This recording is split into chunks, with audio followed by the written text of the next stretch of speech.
म्हणजे प्रत्येक भाषेचे एकच सामर्थ्य असं. आमचो एक अध्यात्मिक बरो बरो गुरु तो, म्हणजे तेका बरे विद्वत्ता संपन्न, तो सदांच सांगतालो, जी भाषा तुका धर्म दिता ती भाषा म्हणजे सिद्ध मंत्र.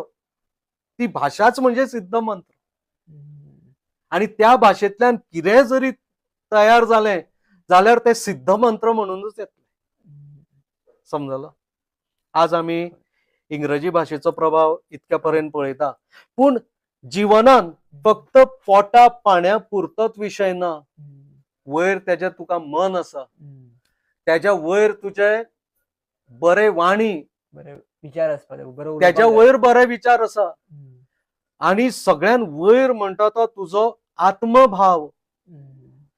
हे विकसित करपाक जाय काय पोटा पाण्या पुरतेच मर्यादित उरपाक जाय, मनशान हे ठरोवपाक जाय.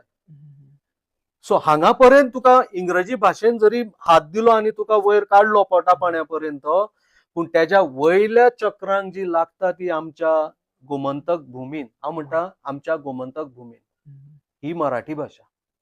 मराठी भाषेचो एक विस्तृत प्रांत असा. बरोबर. विस्तृत प्रांत असा.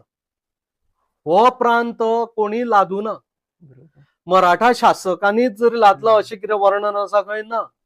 छत्रपती शिवाजी महाराजान येदे व्हडले मराठा साम्राज्य उभे केले, बरोबर, पूण त्याच्या आधीपासून मराठी भाषा आसा.